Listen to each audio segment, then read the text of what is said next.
He thought his mistress was everything, until his wife returned as heiress of a fortune. The perfect deception. The first cracks appeared on a rainy Tuesday evening when Diana Reed found the text messages. Samuel had grown careless, leaving his phone unlocked on the kitchen counter while he showered. Diana hadn't meant to snoop, but the notification banner displayed enough of Vanessa Collins' message to shatter the fragile illusion of her 12-year marriage. I can still feel your touch from last night. Can't wait to see you tomorrow. Diana's hands trembled as she scrolled through months of exchanges between her husband and the woman who owned the small contemporary art gallery downtown. The messages revealed a 6-month affair conducted in hotel rooms and at Vanessa's apartment, while Diana worked late shifts at the hospital as a pediatric nurse. Samuel emerged from the shower, a towel wrapped around his waist, humming quietly until he saw Diana holding his phone. "It's not what you think," he said automatically, though his face betrayed him. "Don't insult me further, Samuel," Diana replied, her voice surprisingly steady despite the tears threatening to spill. "How long have you been seeing Vanessa Collins?" Samuel's shoulders slumped as he realized denial was pointless. 6 months. But Diana, our marriage has been struggling for years. You're always working, always tired. We haven't connected in— Don't you dare blame me for your choices, Diana interrupted. I've been working double shifts to help pay for the renovation you insisted we needed on this house. A house I now realize you've been using to impress your mistress whenever I'm not home. The argument lasted through the night, revealing the extent of Samuel's deception. Vanessa wasn't just any woman. She was younger, ambitious, and connected to the elite art world that Samuel had always been fascinated by, but never quite accessed through his banking career. "She understands me," Samuel finally admitted as dawn broke. "She excites me in ways I'd forgotten were possible." Diana looked at the man she'd loved since college, the man she'd supported through business school, the man who now looked at her with something like pity. In that moment, something hardened within her. "I want you out of this house by tomorrow," she said quietly. "Diana, be reasonable. The house is in both our names. We should discuss—" "I don't care about the house. Samuel, you can have it. I'll be the one leaving." Over the next week, Diana methodically packed her essential belongings, arranged for a small apartment across town, and filed for divorce. Samuel oscillated between half-hearted attempts at reconciliation and obvious relief. His colleagues at Reed and Blackwell Investment Banking offered sympathy over drinks, though most secretly envied his apparent upgrade to the glamorous gallery owner. Vanessa made no attempt to hide her triumph. When Diana stopped by the gallery to return a piece of art Samuel had gifted her, a painting she now realized had been an impulsive purchase from Vanessa's collection during the early days of their affair, Vanessa's smile was predatory. "I hope there are no hard feelings, Diana. Sometimes marriages simply run their course." Diana studied the woman who had helped dismantle her life. Vanessa was undeniably beautiful, with her carefully highlighted hair and designer clothes that Diana, with her practical nurse's salary, could never afford. "He's all yours now," Diana replied, placing the painting carefully on Vanessa's desk. "I hope you'll both be very happy." As Diana walked out of the gallery for the last time, rain beginning to fall once again, she felt an unexpected sense of lightness. The betrayal cut deep. But as she drove toward her new, smaller life, Diana realized that perhaps she was driving toward something else as well: freedom. Hollow victory. Samuel Reed gazed around Vanessa Collins's sleek downtown apartment, admiring how the morning light played across the minimalist furnishings and carefully curated artwork. 3 months had passed since Diana had walked out of their marriage, and on the surface, his new life with Vanessa seemed perfect. "Darling, don't forget we have the Harrington Gallery opening tonight," Vanessa called from the bathroom, where she was applying her makeup with practiced precision. Julian specifically mentioned he wants to discuss your investment advice for some of his clients. Samuel nodded, adjusting his tie in the mirror. This was what he'd wanted. A sophisticated partner who enhanced his social and professional connections, someone who understood ambition and appreciated the finer things. Vanessa had already introduced him to potential high-net-worth clients who were impressed by both his financial acumen and his partner's artistic expertise. "I've already scheduled a lunch with Julian next week," Samuel replied. "His portfolio could use significant restructuring." Vanessa emerged from the bathroom, elegant in a form-fitting dress that probably cost more than what Diana earned in 2 weeks. The thought of his ex-wife gave Samuel an unexpected pang. The divorce proceedings were nearly complete, with Diana requesting remarkably little in the settlement. "You're thinking about her again," Vanessa observed, her tone carrying a slight edge. "I can always tell when your mind drifts back to your previous life." "Just thinking about the divorce paperwork," Samuel lied smoothly. "It's almost finalized." "Good," Vanessa said, checking her appearance one last time. "It's time to close that chapter completely." As the weeks progressed, Samuel found himself working longer hours at Reed and Blackwell. His apartment with Diana had been sold, with Diana taking only a small portion of the proceeds despite her entitlement to half. The rest had gone towards Samuel's investment in Vanessa's gallery expansion. "The Martinez collection will put us on the map internationally," Vanessa had explained, her eyes bright with ambition. "But we need capital now to secure the exclusive showing." Samuel had transferred the funds without hesitation, though his financial advisor Thomas had raised concerns. "Quite a substantial investment in your girlfriend's business," Thomas had noted during their quarterly review. "Are you sure you've conducted proper due diligence?" "I trust Vanessa implicitly," Samuel had replied, though a small voice in his head noted that he'd only known her for 9 months. Now, as he sat alone in Vanessa's apartment, their apartment, he corrected himself, Samuel scrolled through his social media feed. He paused at a photo posted by Patricia, one of Diana's colleagues from the hospital. The image showed Diana smiling genuinely at what appeared to be a small gathering. She looked different, her hair shorter, her expression more relaxed than he'd seen in years. The caption read, "Celebrating Diana's new beginning. So proud of you for taking this leap." Samuel frowned, wondering what leap Patricia was referencing. Diana had maintained minimal contact since their separation, communicating only through lawyers. According to the last update, she had taken a position at a different hospital and moved to a modest apartment in Westbrook, a quieter suburb outside the city. His phone chimed with a message from Vanessa. "Running late. The Martinez meeting is going long. Don't wait up." It was the 3rd night this week she'd been running late. Samuel poured himself a whiskey and wandered to the floor-to-ceiling windows overlooking the city lights. He had everything he thought he wanted: the beautiful, ambitious partner, the sophisticated lifestyle, the freedom from what he'd convinced himself was a stifling marriage. So why did the emptiness of the apartment feel so oppressive? Why did he find himself thinking about Diana's gentle laugh, or the way she'd always remembered to call his mother on her birthday when he forgot, or how she'd supported him through his father's illness without complaint?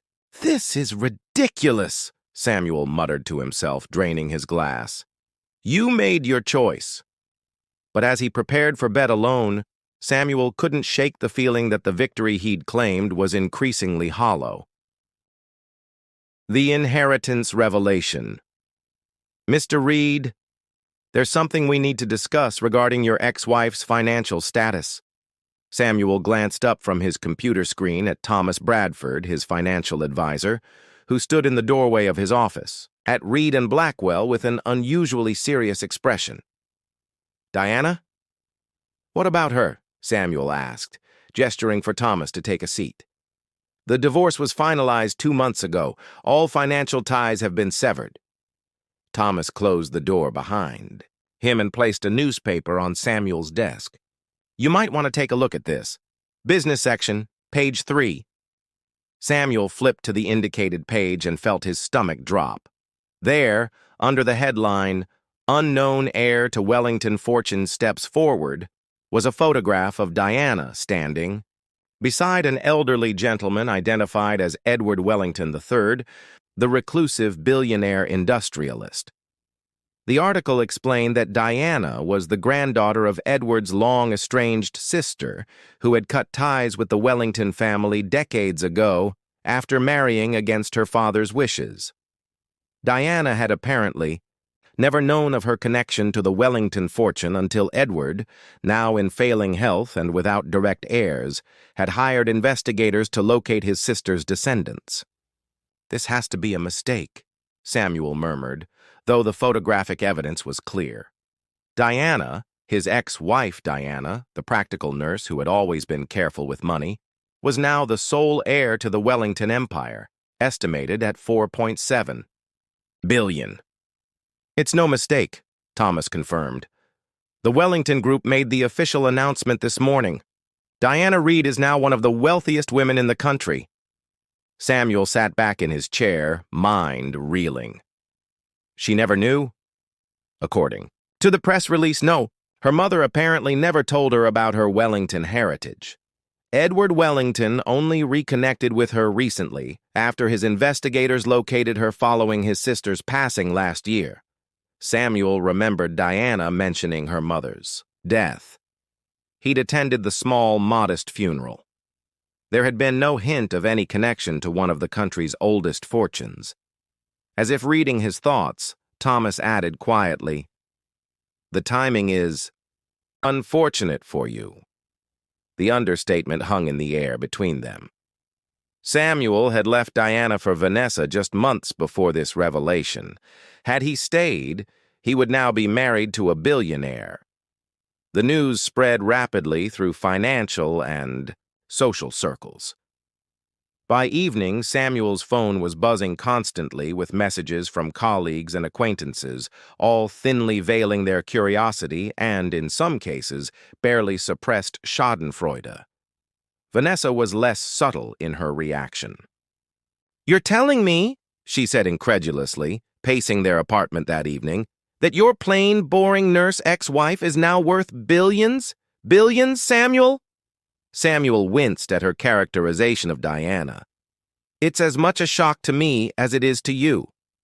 "I doubt that," Vanessa snapped. "You must have had some idea of her family connections."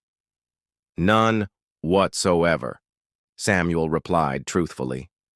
Diana's mother was a school teacher. They lived modestly.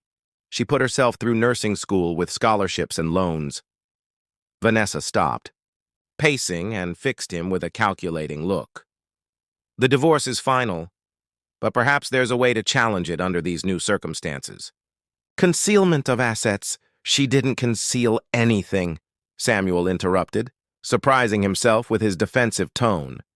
"Diana didn't know about this inheritance until after our divorce was finalized." "So you're just going to let billions slip through your fingers?" Vanessa demanded. Something in her tone, the naked greed, the complete disregard for anything but money, suddenly clarified things for Samuel. Was this what he had left Diana for? A woman who viewed relationships primarily as financial transactions? That night, Samuel lay awake long after Vanessa had fallen asleep. He found himself wondering how Diana was handling her newfound wealth. Would it change her? The Diana he had known had always valued simplicity and honesty above material possessions. Would billions of dollars transform the woman who had once spent weeks researching the most ethical coffee brands to ensure their purchases didn't exploit farmers? And why did he care so much about what happened to the woman he had discarded? Reconciliation. Attempts, Ms. Wellington, is not available. Samuel shifted uncomfortably in the opulent reception area of the Wellington Group headquarters. The receptionist, who had addressed him with cool professionalism, continued typing, clearly dismissing him. "It's Reed," Samuel corrected. "Diana Reed. And please tell her it's Samuel. We were married for 12 years. The receptionist's expression remained impassive. Ms. Wellington has instructed us regarding her preferred name and has also provided a list of individuals she will see without appointment. I'm afraid you're not on that list, Mr. Reed. Samuel had spent 3 weeks trying to contact Diana. His calls went unanswered, his emails unreturned. He'd finally resorted to appearing at the Wellington offices in person, only to face this polite but impenetrable barrier. "Could you at least tell her I was here?" he asked, sliding his business card across the marble counter. The receptionist took the card with manicured fingers. "I'll make sure she's informed." Outside on the sidewalk, Samuel glanced up at the gleaming tower that now symbolized Diana's transformed life. According to business news, Diana had taken to her new role with surprising aptitude, focusing the Wellington Group's vast resources toward sustainable energy and healthcare initiatives. His phone chimed with a message from Vanessa. "Julian pulled his investment from the gallery. Says he's moving his funds to Wellington Sustainable Ventures. Fix this." Samuel sighed. His relationship with Vanessa had deteriorated rapidly over the past month. What had once seemed exciting and passionate now revealed itself as shallow and transactional. Vanessa's true nature emerged more clearly each day. Her charm deployed strategically, her affection contingent on what Samuel could provide. That evening, returning to their apartment, Samuel found Vanessa in an unusually good mood. "I've been thinking," she announced, handing him a glass of wine. "Perhaps we've been approaching this Diana situation all wrong." Samuel took the wine warily. "What do you mean?" "You and Diana shared a history. 12 years of marriage creates a bond," Vanessa said smoothly. "Perhaps you should reach out to her, for closure if nothing else." "I've been trying," Samuel admitted. "She won't see me." "Try harder," Vanessa urged. "Send flowers. Remind her of special moments you shared. Everyone appreciates nostalgia." Samuel studied Vanessa, suddenly understanding. "You want me to reconnect with Diana to benefit your gallery?" Vanessa's smile faltered slightly. "Don't be crude, Samuel. I'm thinking of your benefit, too. Your investment clients are flocking to Wellington Ventures. Your professional standing is affected." "I see," Samuel said quietly. "And if I happen to regain Diana's trust and influence her investment decisions toward your gallery, that would be a fortunate coincidence?" "We'd all win," Vanessa replied, not bothering to deny his assessment. Samuel placed his untouched wine on the counter. "I'm going for a walk." The evening air cleared his head as Samuel wandered through the city park where he and Diana had often spent Sunday afternoons. He found himself on a familiar bench overlooking the duck pond, remembering how Diana would insist on bringing only appropriate bird feed rather than bread. "Always considerate of others," he murmured to himself. "Even ducks. She hasn't changed in that respect." Samuel turned, startled to find Patricia, Diana's colleague from the hospital, standing nearby. "I thought that was you," she said, her expression guarded.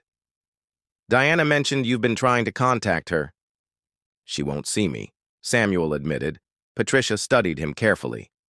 "Can you blame her? You left her for another woman, and now that she's wealthy, suddenly you're interested again. It looks rather transparent."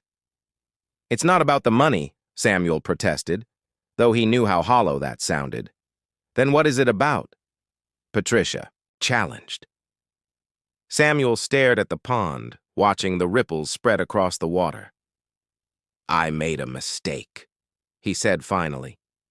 "A terrible, unforgivable mistake.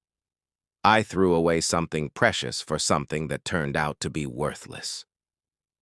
Patricia's expression softened slightly. "That's probably the first honest thing you've said in a long time, Samuel." As she turned to leave, she added, "Diana is attending the Children's Hospital fundraiser tomorrow night. She's the main donor. If you're truly sorry, truly want to, make amends regardless of her wealth. That might be your chance." Fortune's true value, the Children's Hospital fundraiser transformed the city's botanical gardens into a glittering wonderland. Champagne flowed freely as the wealthy and influential networked under twinkling lights, their generosity loosened by excellent wine and tax deductions. Samuel stood nervously at the periphery, his invitation, purchased at an exorbitant price, clutched in his hand. He'd come alone, having finally ended things with Vanessa, after discovering she'd been contacting Diana directly, offering to broker an investment opportunity that would conveniently benefit herself. "Samuel Reed," came a familiar voice. "I didn't expect to see you here." Diana stood before him, and Samuel felt his breath catch. She was dressed elegantly but simply in a deep blue gown, her only jewelry a pair of pearl earrings he recognized, a gift from her mother years ago. Despite her billions, Diana hadn't transformed into someone unrecognizable. Her wealth had enhanced rather than changed her. "Hello, Diana," he managed. "You look wonderful." "Thank you," she replied, her expression composed. "Patricia mentioned she ran into you. She said you wouldn't mind if I attended tonight," Samuel said. "I hope that's true." Diana considered him for a moment. "It's a public event for a good cause. Everyone who supports the children's hospital is welcome." An awkward silence fell between them. Samuel noticed how the influential guests around them watched with poorly disguised interest. The billionaire heiress and her ex-husband who had left her before her fortune was revealed. "Could we speak somewhere more private?" Samuel asked quietly. Diana hesitated, then nodded toward a secluded section of the garden. As they walked, Samuel noticed how people deferred to Diana with genuine respect rather than mere obsequiousness. She greeted each person by name, inquiring after family members or recent health concerns with sincere interest. When they reached a quiet bench surrounded by flowering jasmines, Diana turned to him. "Why are you here, Samuel?" "To apologize," he said simply. "Not for a second chance or for any financial advantage. Just to tell you that I'm sorry for the pain I caused you." Diana studied him, her expression unreadable. "You hurt me deeply. I know. And now I'm wealthy, which I'm sure seems like cosmic irony to you." Samuel shook his head. "The irony isn't lost on me, but that's not why I'm here. The past months have been clarifying. Vanessa wanted me for what I could provide her. When that became insufficient, her true nature emerged." "I'm sorry you were hurt," Diana said, and Samuel could tell she meant it. That was Diana, capable of empathy even for the man who had betrayed her. "I deserved it," he acknowledged, "but watching you from afar, seeing how you've handled this extraordinary change, in circumstances, I've realized what I threw away. Not a wealthy woman, but a genuinely good person."